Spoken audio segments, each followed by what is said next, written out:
What is up, YouTube? Welcome back to the Cutlass Project build series, where I take this Cutlass cruiser wagon that I found in this dude's backyard that's been collecting dust for a couple years and start resurrecting this thing. I'm building this car to be my next power tour car. I'm a big fan of wagons, and these cars are super nostalgic to me, so I really wanted to try and build one of these things. I'm all about the unique cars, and this one is definitely going to be one of them. In the last few videos, you guys saw me tear this car apart. I built engine mounts for the 3000 and the F23 5-speed manual, built the exhaust for the turbo to make that thing fit in this car, then built an intake to actually get this thing placed where I wanted it to be. So in this video, I'm going to be working on all of the cooling system. I have a new radiator for the car. I'm building a radiator shroud for it as well too, and then also going to sort out the intercooler. So stay tuned and let's just dive into this project.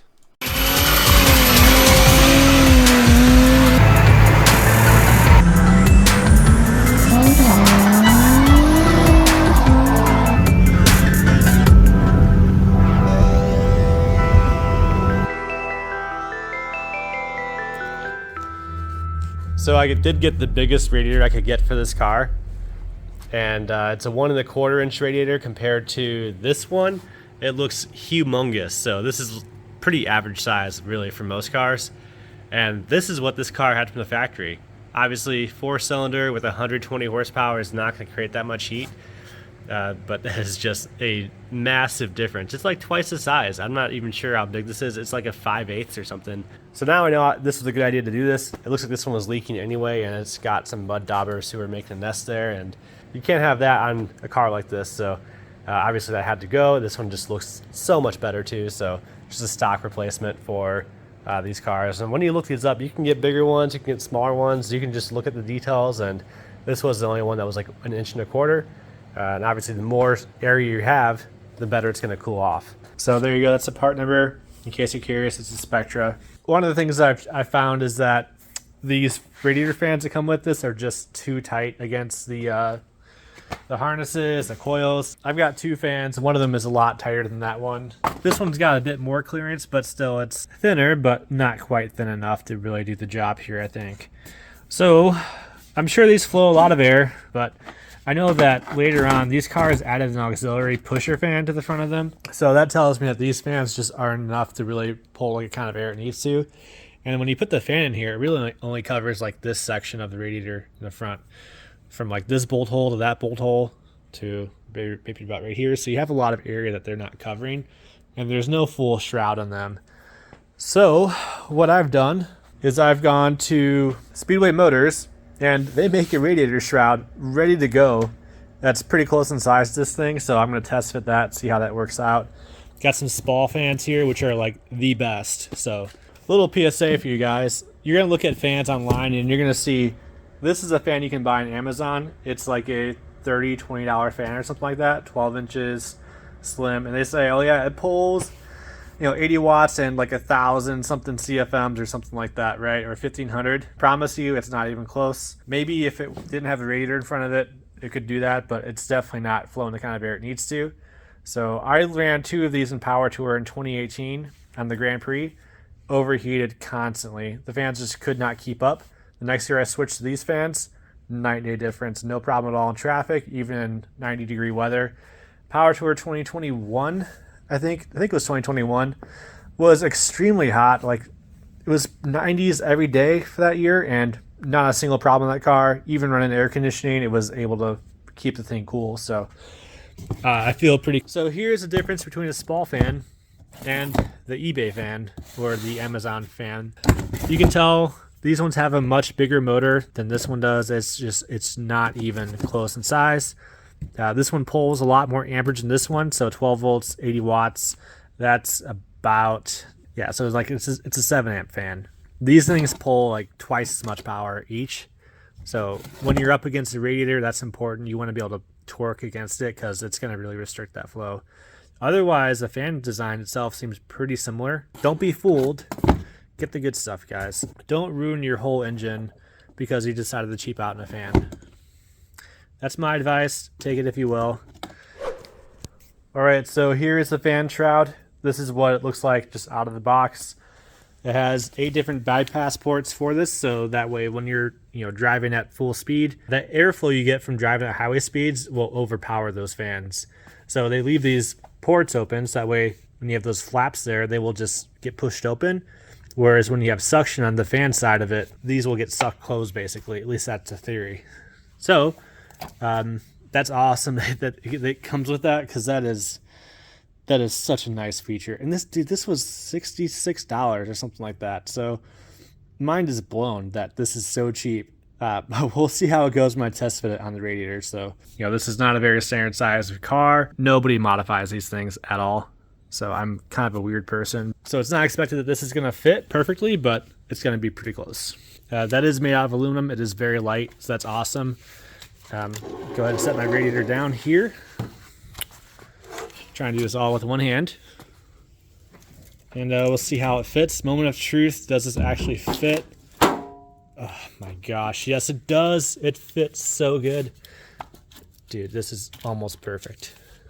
All right, so the way this is going to work is that there's these tabs on the radiator that don't have coolant going through them, and they're about a ½ inch tall or so, maybe a little bit more, 5/8 or so.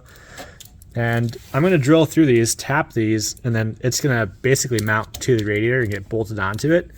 And then the radiator is going to be held in the car by the top plate, so no longer needing that fan thing in the bottom of it.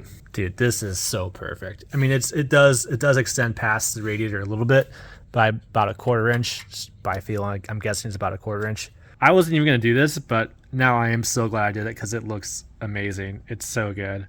This makes me look like I know what I'm doing. At least right now. We'll see what happens when I start to put the fans on here and drill some holes. It might start to look ugly, but for now, it's awesome.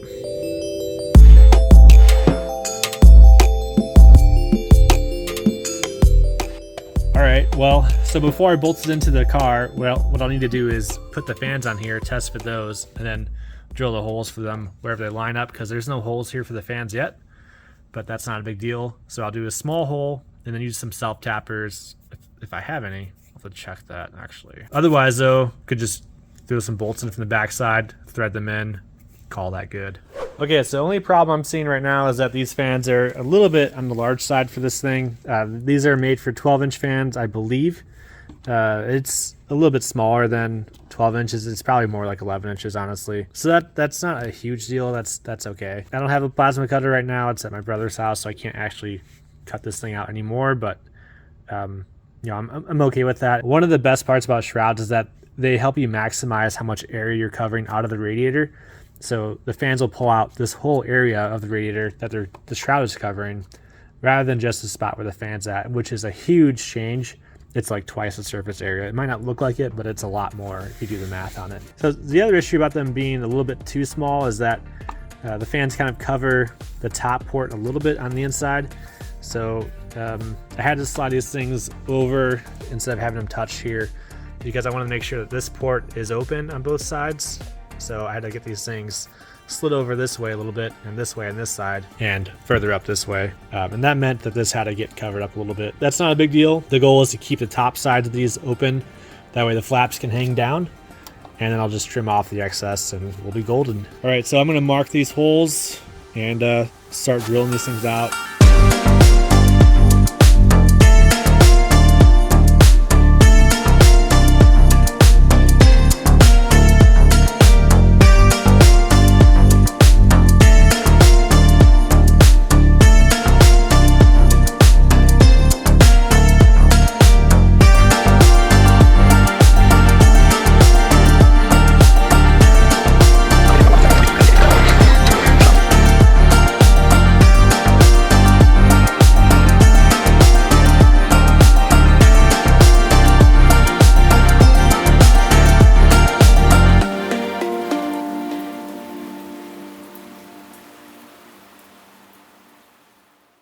Okay guys, this turned out so much better than I thought it would. This is looking amazing.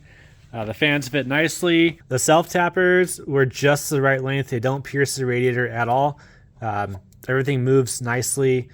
These things will flap up. Some of these are bolted down a little bit further than they need to be, but it's not a big deal. This thing looks amazing. It came out so good. A couple of these flaps I think will just kind of settle in, but they're all pulled in nicely. And I think as this thing gets pulled up, they will just kind of fall down. This came out awesome. The whole shroud is bolted straight to the radiator, so it's not going anywhere. It's all just part of this, and I think this is all going to fit pretty well. All right, so I'm test fitting the radiator in the car, and actually I'm really installing this thing at this point because there's no reason to take it out that I can see so far. So hopefully that all stays true and we don't have to make any changes, but I think we're good to go with this. And fitment is looking so good, you guys. So I was worried about this oil dipstick here because I'm using kind of the wrong one for this platform, so it's kind of a tight fit, but it clears the fans clear that coil so much better than the other one did. Everything is looking money, you guys. This is so amazing. Didn't know I needed this, but I needed to see this, you guys. This is awesome. All right, I'm gonna put on the top piece that actually holds it side to side and see how that goes. That could be an issue, but we'll see how that fits. All right, so the shroud cover is on, or the radiator top mount piece is on. It seems like it's actually gonna hold it fairly well. My concern was that with no fans on this thing, holding this from top to bottom, this thing would just kind of pry itself up and get loose, but it seems like it's gonna hold well enough, I think. So I do need to trim this thing up a lot on this side though, because the engine mount I put here is kind of interfering with all this stuff. So, or this stuff is interfering with the engine mount really. So I might have to cut this thing in half. You know, now that I'm saying that out loud, if I take this thing and cut this thing in here, that leaves just some of the bracing down here. So I probably should just make some tabs out of metal. That might be the best shot at doing this because this thing is already kind of damaged here anyway. So maybe let's do that. Let's make a top plate for the radiator. Let's do that. That's what I want to do, right? I don't know, let's see if I can find some metal for that.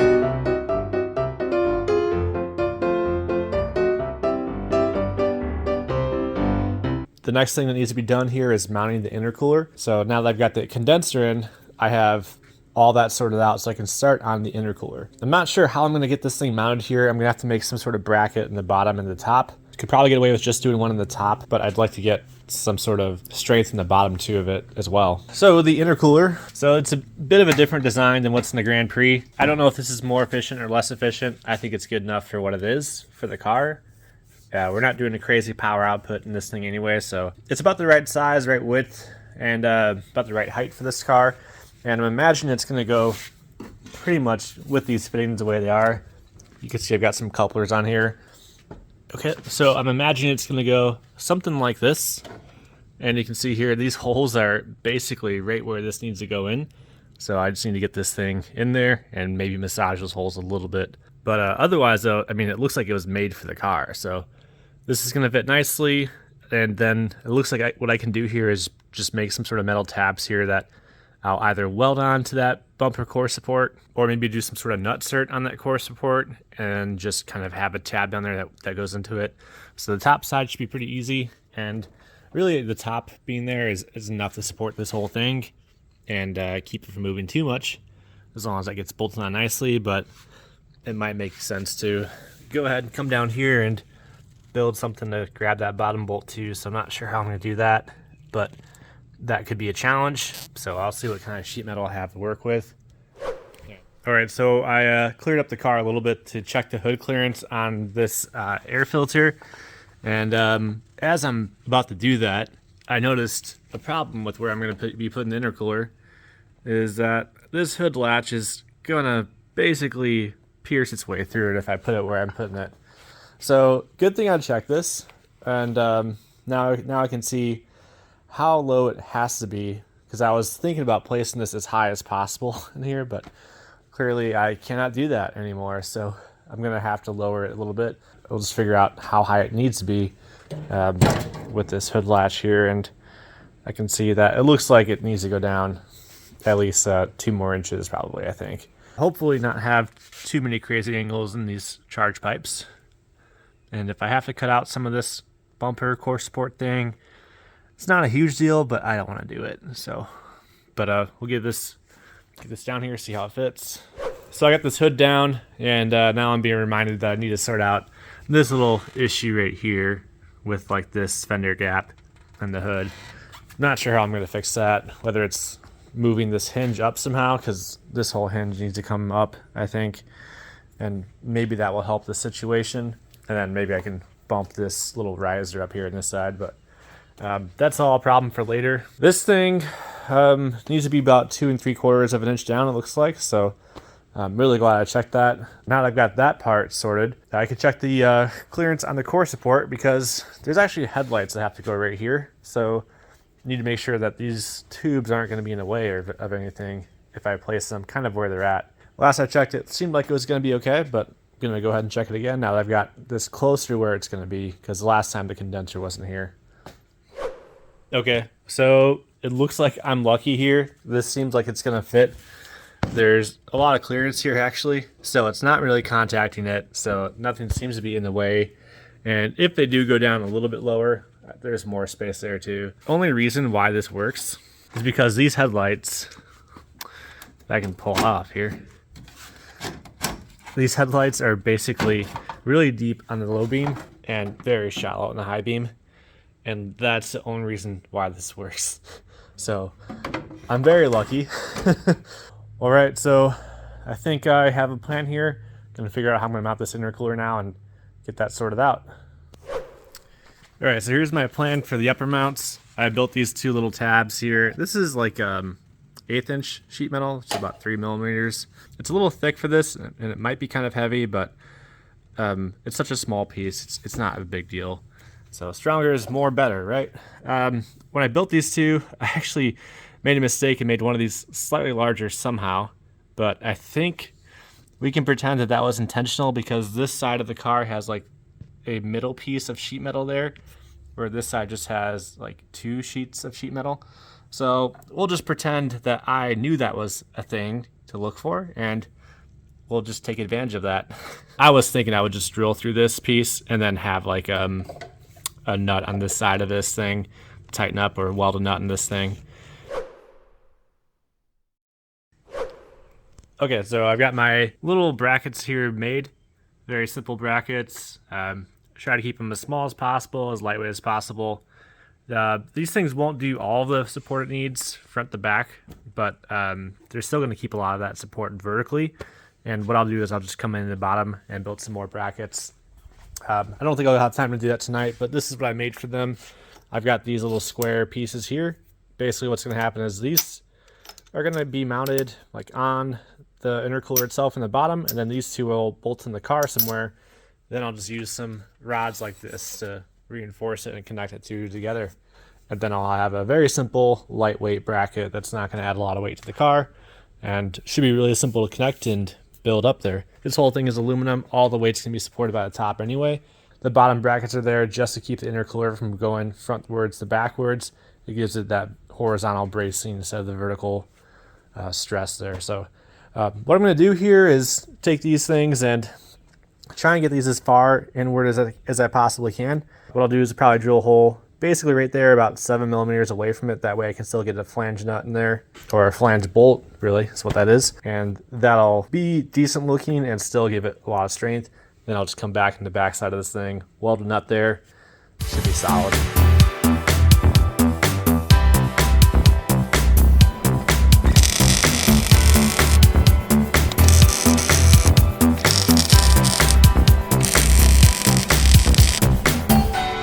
Okay, so I have the intercooler finally bolted on.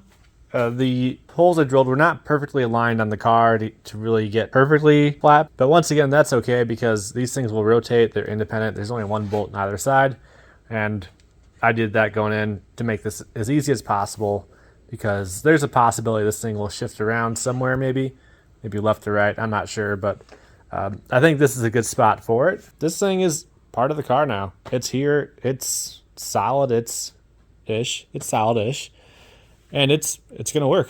You're not gonna see this thing at all outside the car unless you really get down and into this little bottom grill. So sleeper status engaged. All right, so back at this car again here.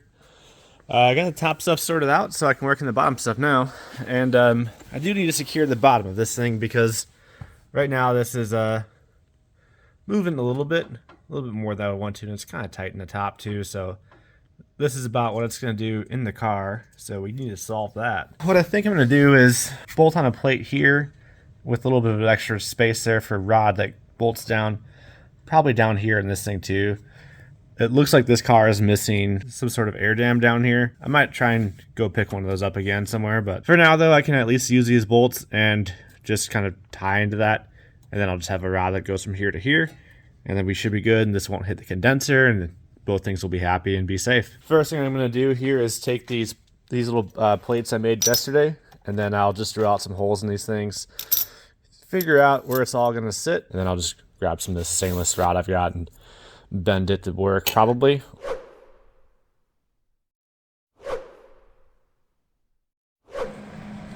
Okay, look how mint this thing looks. This is pretty awesome. I'm pretty proud of this thing. It's not much, but just having that little support rod there, this thing is much more solid. It's not even like fully welded in, it's just kind of tacked in. And dude, I'm proud of that. No one's really gonna see this thing unless you're really looking, but that's a nice piece there. And yes, it is stainless steel being welded to mild steel.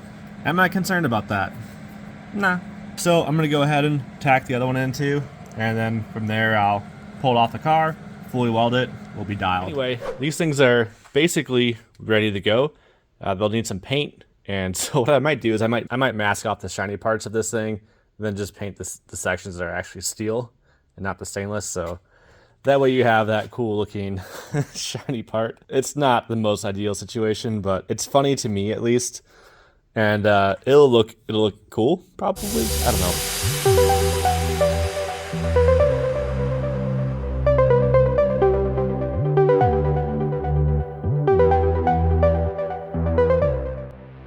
All right, this thing is in here pretty good. I'm happy with this. It is solid in the car, so this thing is not going anywhere. It is part of the car now. This thing is looking good. It's looking minty. Super happy with this thing. Let's not forget about the radiator now. So I want to make this radiator shroud look decent. The problem I'm having right now is that this whole section is exposed, and not only does it look kind of janky, it's also kind of a hazard. So say I'm in power tour. It's 95 degrees out. It's the middle of June in the south, and I'm sitting in an hour of traffic. This thing is going to be crazy hot, and if I pop the hood and I start immediately showing off the engine, people are going to come in here. Someone might put their hand right here, insta burn, right? Aluminum, it's going to get really hot, so I don't know if it's going to be an instant burn, but it's not a good thing to have exposed, so I just want to keep a bit of an air gap in here. So what I want to do is basically bend some sort of sheet metal here or something, either sheet metal or plastic, to kind of cover this whole thing. The stock shroud, once again, is not going to work out for this, so it's too tall around the motor mount on this side. So I bought some aluminum. This is just wide enough to make this work. It's about, I think this is 18 gauge or 16 gauge aluminum, so it's not too thick and it's not too thin. And I should hopefully be able to bend this to make this work. My thought is, what I'll do is I'll make a sheet of aluminum that's going to be basically flat through here, bend down over here, hopefully cover these screws. It might just cover the back side of this over here, or the front side, or it might come out all the way over here and just bolt on there. I'm not quite sure yet how I'm going to do that. I do have the aluminum braces right here right now, but I'm kind of thinking this might not look that great once I get all this on, but I don't know. We'll play with this a little bit and see what we come up with.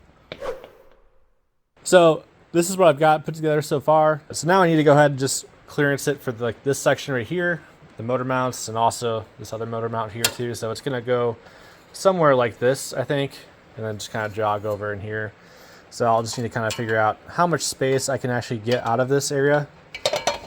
And this will be the trick here, is going to be making this look decent. Don't know, but I'll figure something out. We'll make this thing look somewhat decent, I'm sure. So I think what I'll do is I'll tape this thing up, mask it, start drawing on it, see where it's all going to fit.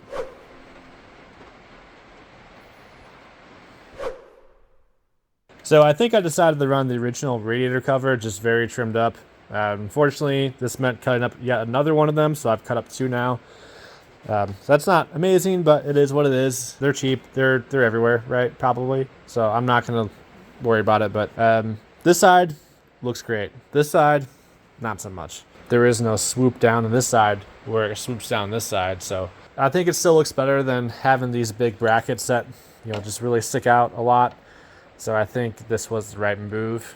If I do keep these on here, I guess I wouldn't need to have this piece here or this tab here anymore, because it's being held on by this. It's not really going anywhere. It's pretty well secured, actually. So that's a nice little surprise. So I could either trim these off, and then I'm committed to running these things, or I could leave them here, bolt them down, have a little bit of weird stainless steel sticking out, and have that option later on. I think for now I'll leave it as it is, and if I stare it long enough, it'll annoy me enough, and then I'll just probably trim it. But I think for now, I'm going to call that good enough. One nice perk about all this is that you don't even see those screws anymore. It is a little sloppy on top, but otherwise, though, it's pretty good. So I'd like to let it be known that there is an air gap here. So this piece doesn't go all the way down. There's room for that to not touch the radiator. So even though it is aluminum and it transfers heat really well, it's barely making any contact anywhere. All it's really contacting is on this front lip right here, which is really only contacting this shroud, which is barely contacting the radiator itself too. So I think I'm good on this front. If somebody touches this, it's going to be warm probably, but it's not going to burn them. So I think that goal is achieved, but you know, we'll see how it goes. But otherwise, though, this thing is basically set as far as the cooling stuff goes. Figure out the charge pipes here soon, but otherwise, this is basically done.